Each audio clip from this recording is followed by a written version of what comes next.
আসসালামু আলাইকুম, কেমন আছেন সবাই? আজকে আমি নদীর এত সুন্দর বড় বড় চিংড়ি মাছ বুঝছেন, চিংড়ি মাছ আর ওই চিংড়ি মাছের লগে একটা আইর মাছ আছে বুঝছেন, হেডা বাড়া দিয়ে দিচ্ছি মনে মনে করছে এটিও মতো হেটিও মতো তোমরা মিলে দিলাম করে দিলাম বুঝছেন, কিন্তু চিংড়ি মাছটি বুনা করবো বুঝছেন, বড় বড় চিংড়ি মাছ দেখছেন কতটা কতটা।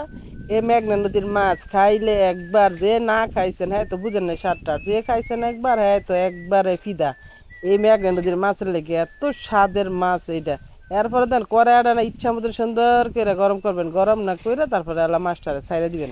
মাছটা যখনকে দেখবেন সুন্দর সুন্দর সুন্দর সুন্দর করে ভাজা হয়েছে তখনকে গেলাম না তরকারিটা রানবেন, দেখেন আমি মাছটি দিয়ে দিতেছি। আর ভিডিও ভালো লাগলে কলম আপনারা বেশি বেশি করে লাইক কমেন্ট করে দিয়েন, লাইক শেয়ার কমেন্ট করতে ভুলবেন না।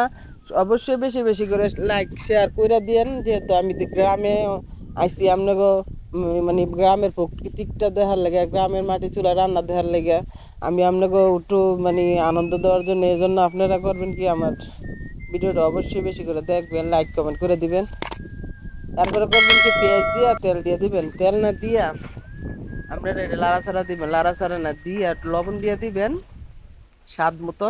স্বাদ মতো লবণটা না দিয়া তারপরে আপনারা করবেন কি তিন চারটা তেজপাতা দিয়ে দিবেন বুঝছেন। তেজপাতাটা দিলে বুনা তরকারিটার মধ্যে তেজপাতা জিরা ছাড়া বুনা তরকারি জীবনে মজা হইতো না, যত কিছু দিয়ে রান্না করুক তেজপাতা আর জিরা মাস্ট থাকতেই হইব বুঝছেন। এই জন্য আপনাদের বললাম আমি, অবশ্যই আপনারা তেজপাতা দিবেন। তারপরে একটু স্বাদ মতো লবণ দিয়ে আদা রসুন দিয়ে আপনারা করবেন কি পেঁয়াজটা করবেন ডেকে দিবেন।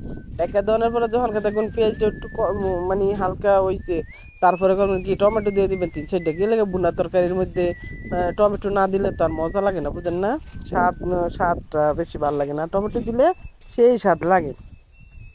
এরপরে লাড়াচাড়া দিয়ে আবার একটু ডাইকা দিবেন, অবশ্যই ডাইকা দিলে পেঁয়াজটা যখন একটু গলা গলা ভাবিব তখন কে করবেন কি আপনারা একটু পানি দিয়ে দিবেন।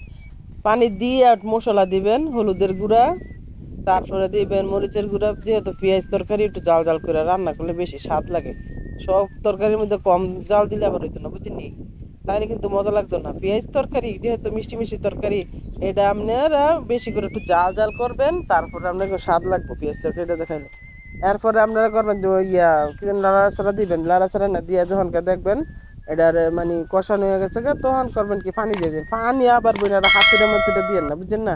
এরপরে করবেন কি মাছটি দিয়ে চিংড়ি মাছটি দিয়ে দিবেন, চিংড়ি মাছটি দিয়ে লাইরা সাইরা তারপরে আপনারা করবেন কি সুন্দর করে এটা বুনা করে লাইবেন বুঝছেন, বুনা কইরা তারপরে এলা দেখেন কেমনি আমি রান্না করি।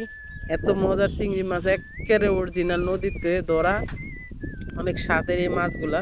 আপনারা অবশ্যই এভাবে খাইবেন। আর মেঘনা নদীতে আমরা মেঘনার মধ্যে একদিন বেড়াইতে আইবেন, বেড়াইতে আইলে উপভোগ করে দেবেন আমার মেঘনা নদীর মাছ যে কত স্বাদ। এরপরে যখন দেখবেন তরকারিটা ভালো মতন হয়ে গেছে তারপরে করবেন কি আপনার জিরার গুঁড়ো দিয়ে দিবেন। আর আমার ভয়েসের মধ্যে যদি বাতাসের শব্দ পান অবশ্যই ক্ষমার দৃষ্টিতে দেখবেন, কারণ এখানে মানে আবহাওয়াটা খুবই খারাপ, অনেক বাতাস, আমি বাতাসে বসে আছি। সবাই ভালো থাকবেন, টাটা।